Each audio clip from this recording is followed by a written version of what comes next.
It's another Bull in the Basement, joined by arguably, and there will be other players that are going to be mad at me for saying this, but arguably my favorite Bill. And I know for a lot of people, Kyle, you are their favorite Bill of all time. Kyle Williams joins us from Ruston, Louisiana, on Bull in the Basement. Great to see you, buddy. Yeah, good to see you. There is reason why, aside from the fact that we haven't really talked or seen each other in years, that we're having you on. You are going to be inducted into the Buffalo Sports Hall of Fame on Wednesday. Congratulations on that. Thank you. Appreciate it. What does that mean to you? Well, I look back on my time there, and I just have so many special people that I grew to know and love. And then obviously we started our family there. Jill and I moved there. We were freshly 22 years old, and we left at 36 with 5 kids. I mean, it's really hard not to look back on it and know a huge piece of you is, really started there and stays there, so it's really cool to get honored in what we really do consider home, not just a second home, but home in general. Yeah. Also, Louisiana Sports Hall of Fame. That's happening, right? Yeah. I kind of got the calls about both of those at roughly the same time. So it's kind of the same thing, somewhere that you grew up, and to be honored and recognized there is a really cool, humbling deal as well. Very cool, man. 6-time Pro Bowler, of course, future Wall of Famer. Although this is a weird thing. I don't know if you know any backstory about the Wall of Fame and why. It just seems like it's been forever that there have been any Wall of Famers put up there. And there's so many eligible people that I just wonder because I don't know if for some reason they just stopped inducting people, what the protocol is, because I haven't seen anybody go up in a long time. And you are absolutely Wall of Fame eligible and worthy. So I don't know why this isn't happening. Reuben Brown, 9-time Pro Bowler, you'd think would be up there. Molds had a phenomenal career. There's been so many guys, right? Freddie, I mean, clearly. Brian Moorman probably could be up there too. At any rate, you're worthy of it for sure. Kyle and I go way back. Incredible guy, incredible team guy, incredible friend, incredible dad, incredible husband, now incredible coach. I can't really tell that you're blushing, but I'm sure you are. You're welcome. That's right. Thank you. I'll just drag you around. You can be my hype man. Okay, sounds good. I need a job anyway. So, but we used to ball bust a lot in the locker room. Used to pick on me a little bit, and I appreciate it very much. Ruston, Louisiana. So basically, the purpose of Bull in the Basement is for people to learn more about you than they already know. So tell me about your hometown, what it's like, how many people are there. You played there, now you're coaching there. Walk us through Ruston, Louisiana. Ruston, Louisiana is roughly 40,000 residents, give or take, and that is dependent on Louisiana Tech University's enrollment. So you're looking at probably roughly 30,000 residents here. It's got a really quaint downtown area. I've often equated it to a little bit bigger, but very similar, like the Four Corners in Orchard Park. A little bit bigger downtown area, but looks very similar to that. And really a lot like the people there that are there in Orchard Park and Hamburg and all those places.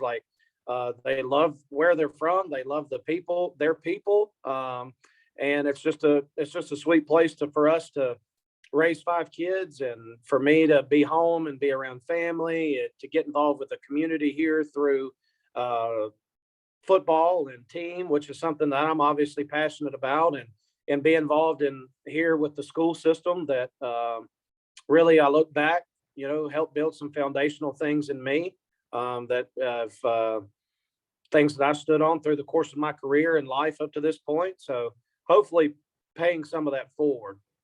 And that's what you've always done your entire life. When you were growing up, who was your favorite player, NFLer growing up? Oh my gosh.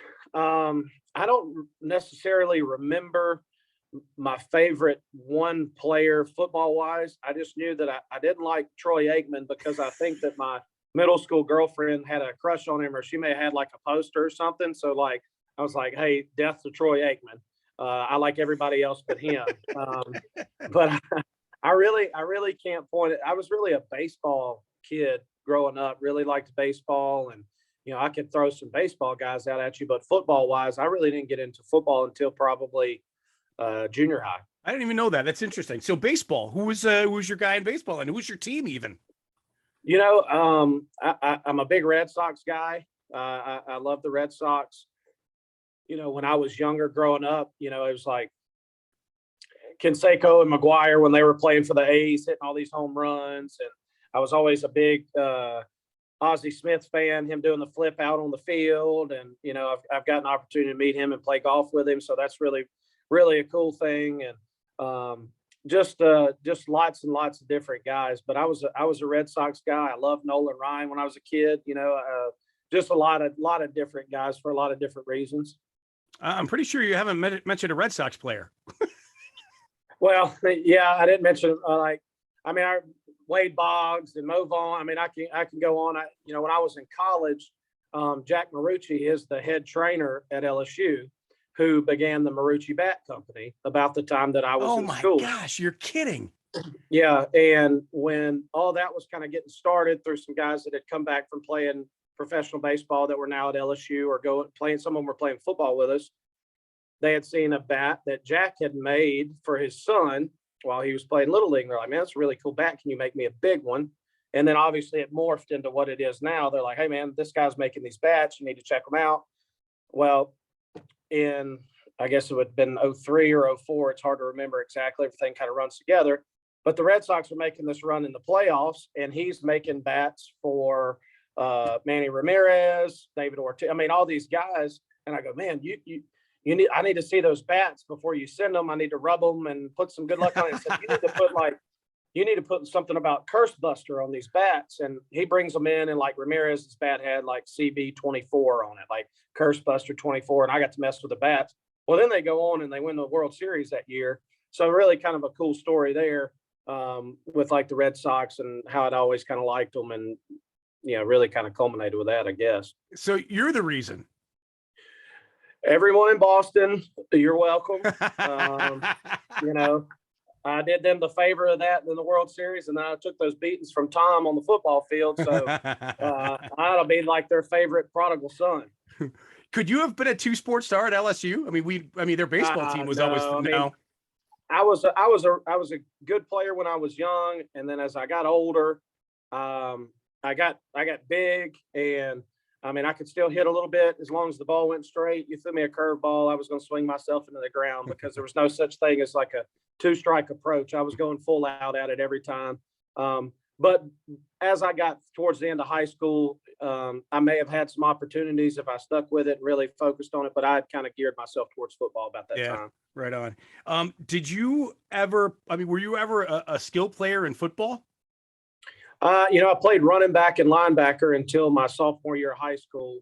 And then I started playing like some defensive end and some linebacker and some fullback. And then I've played all over. I played some offensive line, defensive line, tight end, fullback, just kind of all over the place, whatever they needed me to do. And thus, near the end of your career, you probably made that known to the coaching staff that you were, so equipped to play all those different positions, clearly. I certainly did not wait till the end of my career to let everybody know that this is a bunch of, they're like, y'all need to throw me the ball. But no, those were cool plays, and actually really kind of surprising that they got off at that point, knowing like, here I come waddling onto the field. Like, obviously they're fixing to do something.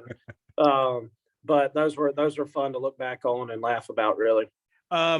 So you end up obviously being a defensive lineman, obviously, and you were all American and all of that, and or all region, all state, all that. Then you get recruited by a bunch of obviously huge colleges. So I got to know, I'm assuming LSU's your first choice, being a Louisiana guy, but you had offers from a ton of other SEC schools, right? Yeah. I ended up going to visits to Nebraska, Auburn, LSU, and Tennessee. And I had a couple of other visits that I kind of set up and then I backed out of, and really I just kind of got tired. And I was tired of looking around. I knew that it was going to come down between a couple of different schools. And I wouldn't say LSU like jumped off like at the very beginning that's what I was going to do. One of my good buddies from high school was playing football at Tennessee at the time. And then another good friend who they were both a year in front of me, he was at LSU at the time. And I had all these really cool offers from like a lot of SEC schools, Big 10, Big 12. And I was like, hey, from a kid like from the country, I'm like, man, this is really cool. I want to like I don't know where I want to go, and I remember going on my visit to Nebraska and my mom nearly passed out when she found out it was like 24 hours away in a vehicle. She was like, I'm not sure how much I like that. But, as the process went along, able to whittle it down and then just came back to LSU and being at home. And, how it is. You go to school. It doesn't matter if you're 4 hours away or you're 30 minutes away. I mean, you're at college and you've almost removed yourself from all of that. So I was 4 hours away, which ended up being, I mean, might as well have been on the moon when you're playing for Nick Saban and playing college football. So I have to ask you, is it like the movies? Like was Saban in the living room with you and your parents recruiting you? Oh yeah. He's been to my house recruiting me, recruiting my parent, the whole shebang. So what has made him so good? Is he just a great recruiter? Is he good X's and O's? Is he both? And I think he's everything. Yeah. I think that the way that he recruits is very matter of fact.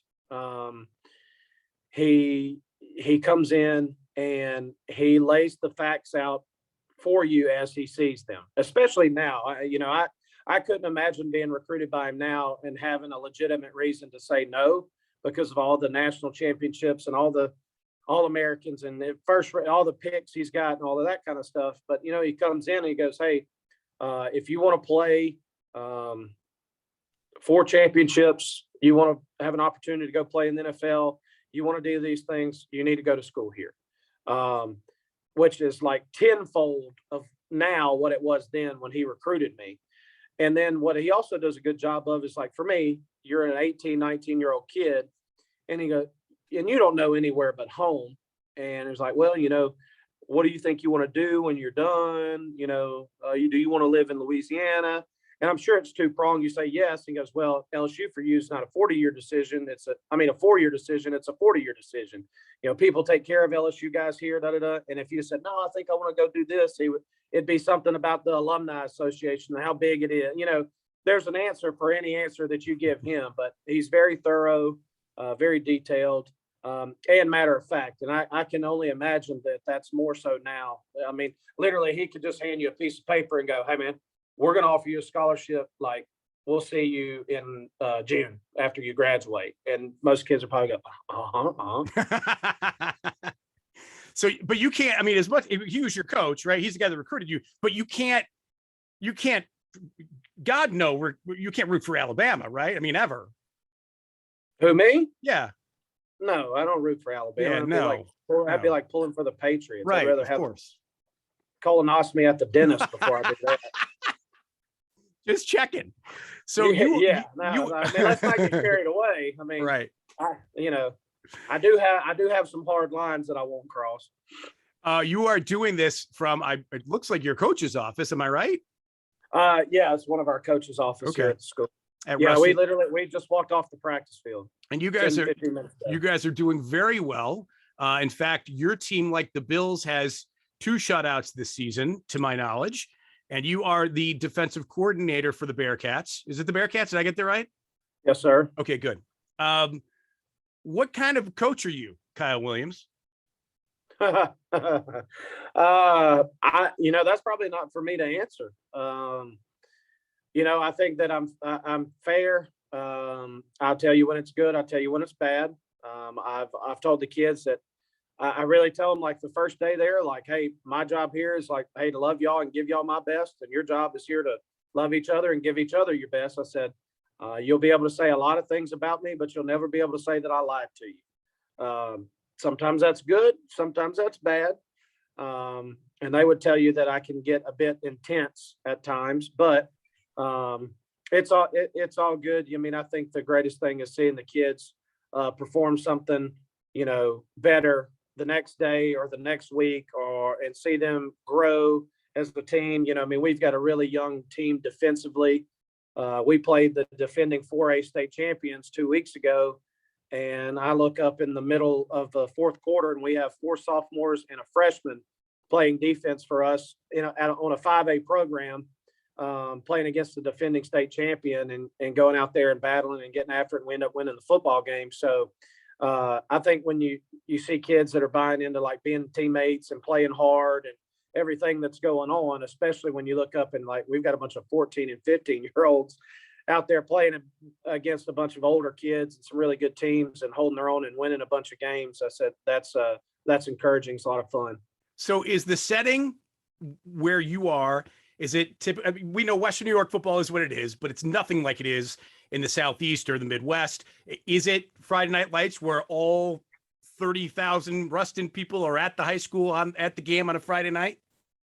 I mean, I wouldn't get that carried away, but it's depending on who we play. I mean, it's a big deal. I mean, it's very, it's similar to all those shows you've watched. I mean, the kids and a lot of the community, live and die with what happens with them on Friday. I mean, we've got a great little stadium here set up, tailgate tents up on the hill, and it's a really cool high school atmosphere. It's a really cool experience for the kids here. Mostly a lot of these kids, the percentages are not going to have an opportunity to go and play college football and do all those sorts of things, or even the ones that do. Or you take like myself, I mean, I was lucky enough, I got to play football as long as I wanted. I said when I was done playing football, and I still gravitated back to this and to the community and the team here. So it's a big part of the fabric of the community.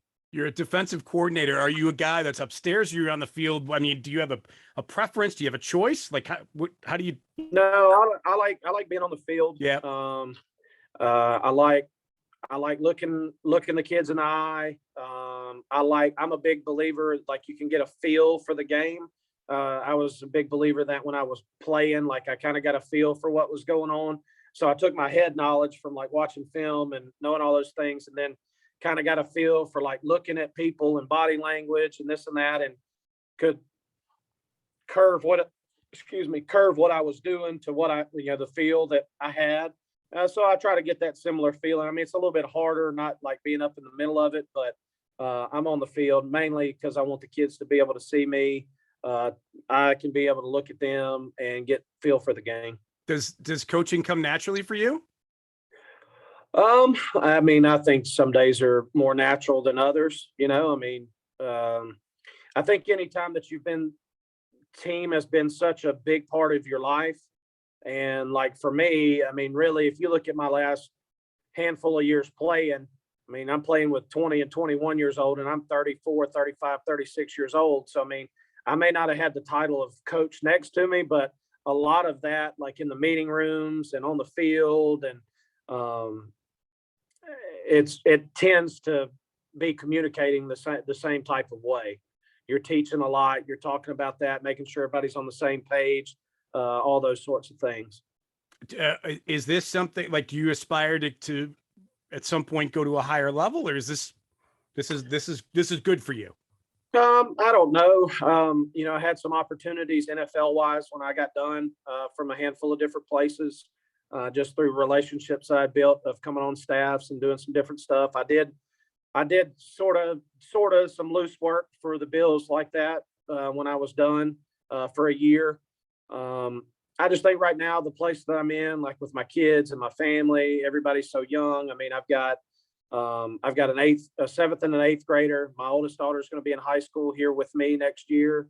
And then I've got 3 boys that are 10, 8, and 6, and they're all like playing flag football, and they ball boy for the football team. So I get to go out with them on Fridays before the game and throw the ball with them and share that time with them. So I never say never, because there's a handful of people around the league and in college that I respect and care about enough that I would probably work for at some point if that's the direction I wanted to go. But right now where I'm at it's good for my kids and good for me and good for my family and hopefully good for the kids here in this community.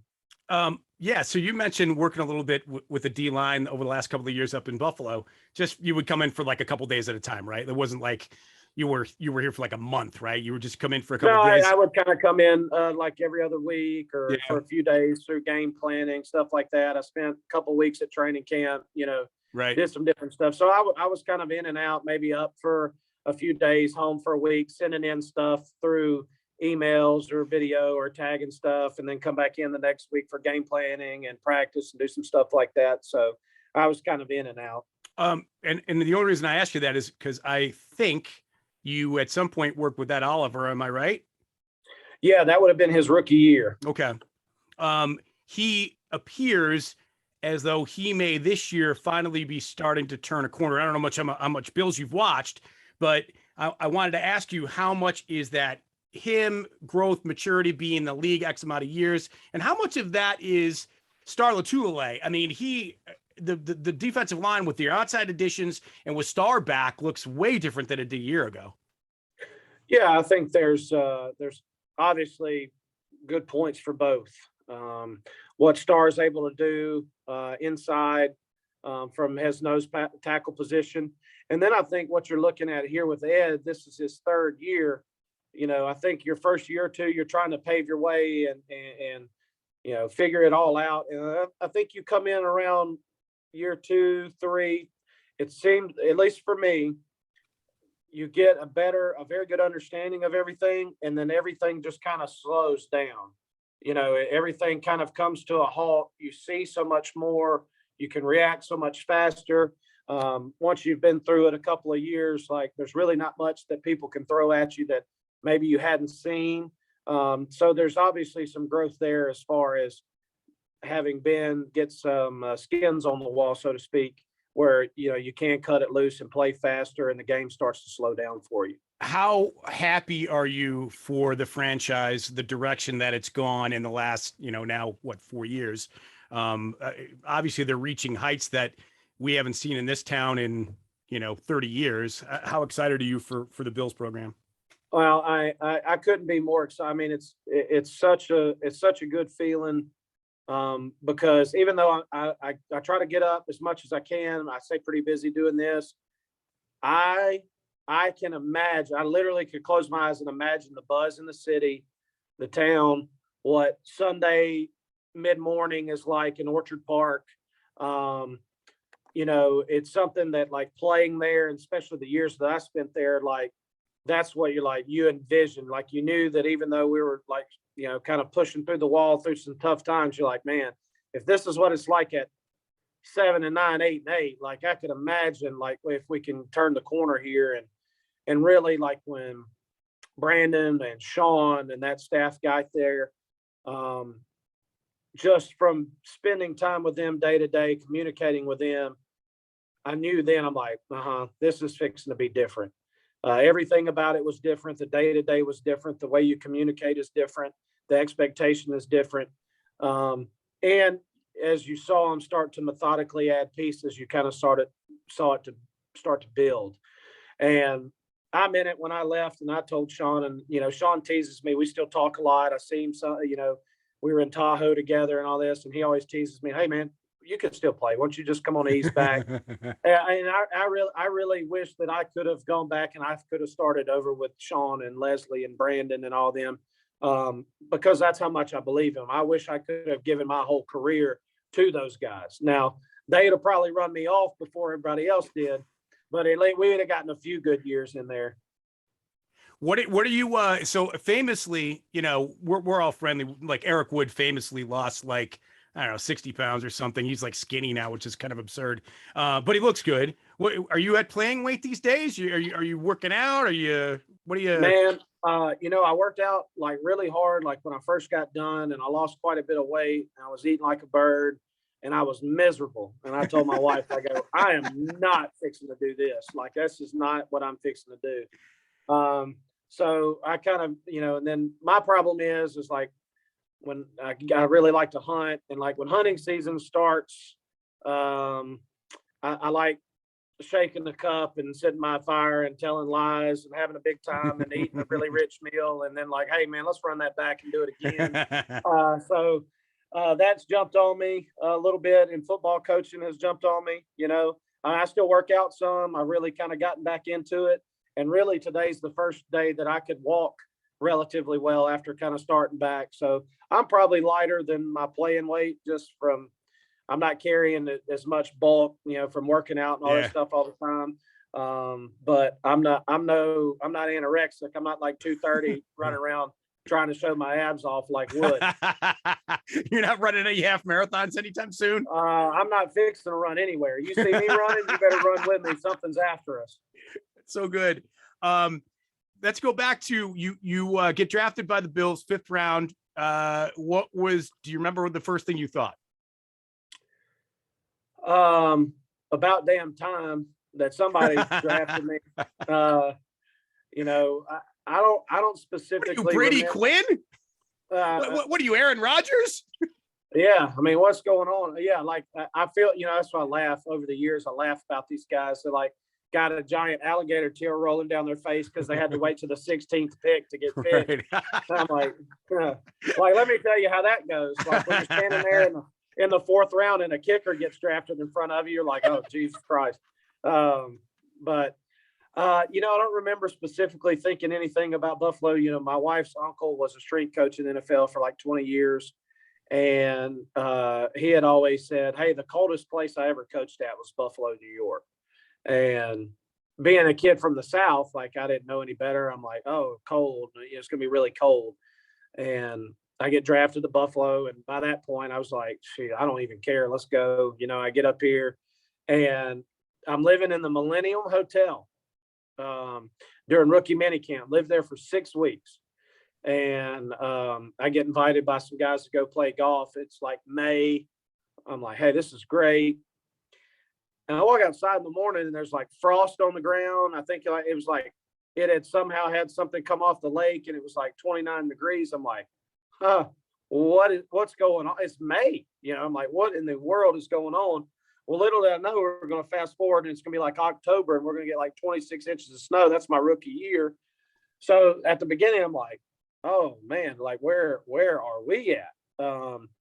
But the further it went along, I can tell you now, I will trade like training camp practices in Louisiana for St. John Fisher mornings at 74 degrees in Rochester. It's an easy change for me. Sure. Yeah. I mean, think about it. When you come up, I mean, that was the big joke when Mario Williams came here. Like he came here and it was like 80 degrees and in I don't know, October or November was a random weird day and it was really warm. But yeah, if you came up here in the spring or in June and you knew nothing about Buffalo and it was only cold, you are really deceived, right? Because the summers here are so nice. You're like, oh my God, this isn't so bad. And then you get into winter, you're like, whoa.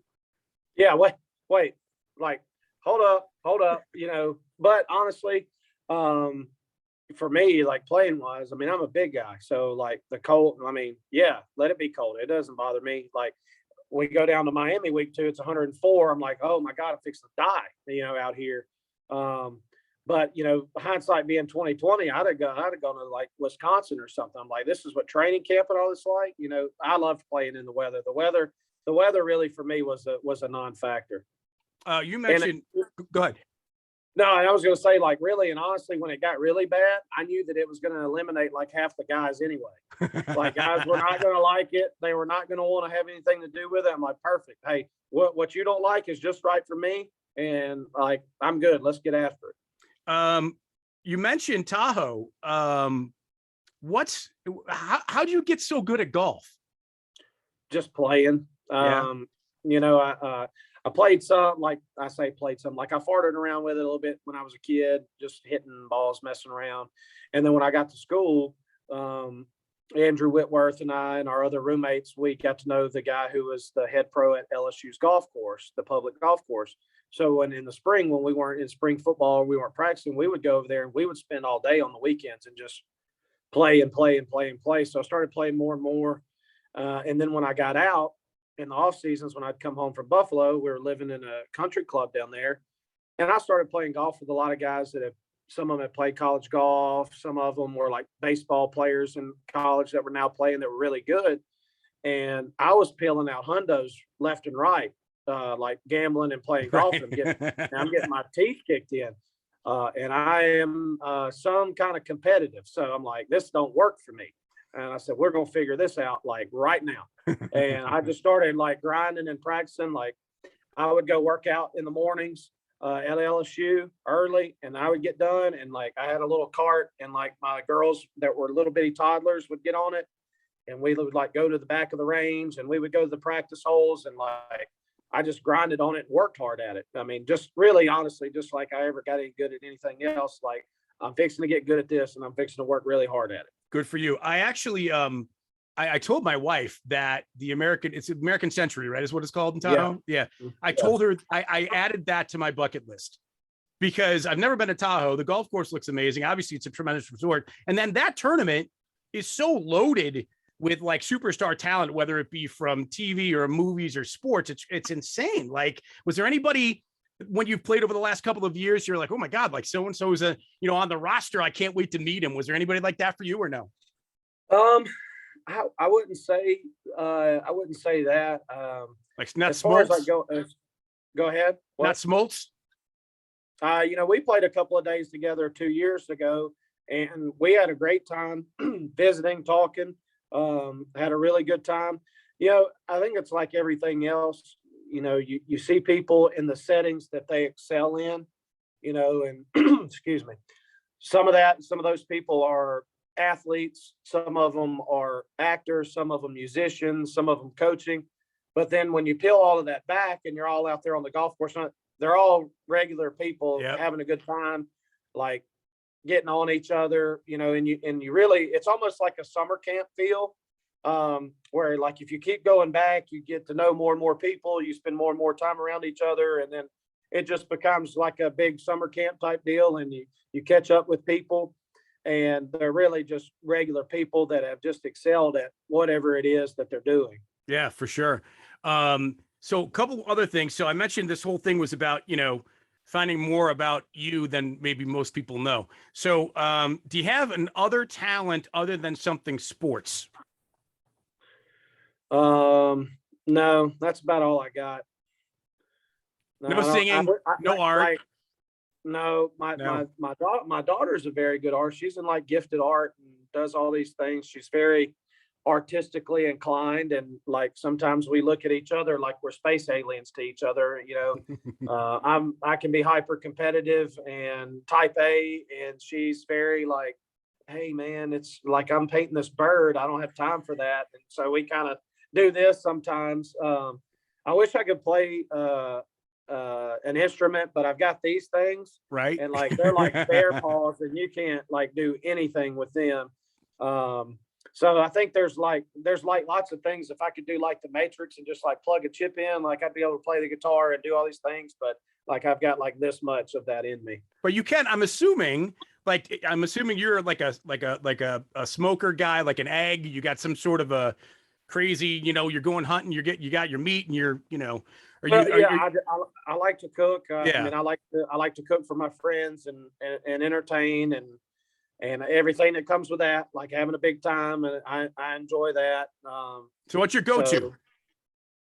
It really just depends. Depends on time of year, depends on weather. I can do things, mix it up. It's like during hunting season. We'll make gumbos and etouffees and jambalayas and all kinds of different stuff. And, we'll grill out. It's just all kinds of different stuff. I wouldn't say that like, if I had one thing I had to cook it for you, what I would try to do. Probably not a lot of salads. I try to stay away from those. So I like red meat and dark drinks, and anything worth drinking is worth drinking straight. So that's kind of how I land with all of that. Love it. You're the best, dude. Anything you got for me? Anything you need from me? What do you want to ask me? Anything? Don't make it too difficult. Such a loaded question. Yeah, I know. It's brutal. Such a loaded question. I'm not naturally an inquisitive guy. I kind of take things as they come at me. Yeah. Okay, good. Because I leave that to the professionals like you. Yeah, I'm not going to educate you. So it's a good thing you didn't ask me anything, because I would probably have nothing for you. Well, you're a great pal. Thank you for doing this, obviously. Congratulations on all of the Halls of Fame. Good luck to the Ruston Bearcats. Best to Jill and the kids. And more than anything, man, I love you to death. Thank you for doing this. This is so great. And I wish you were up here. I know you got a game this week, and that's why you couldn't make it. But I know everybody in Buffalo is so happy for you, and certainly rooting for you and everything that you do, all your endeavors going forward. So thanks for doing this, pal. I sent a video in for it, and I hate that I couldn't be there, but I'm sure as our season winds down, I'll try to make my way up there and be up around there sometime towards the end of the year. But I appreciate you having me on, pal. Don't be a stranger. Yeah, for sure. Thanks, man. Good luck with the rest of the season. All right, buddy. Yeah. All right. See you. Bye.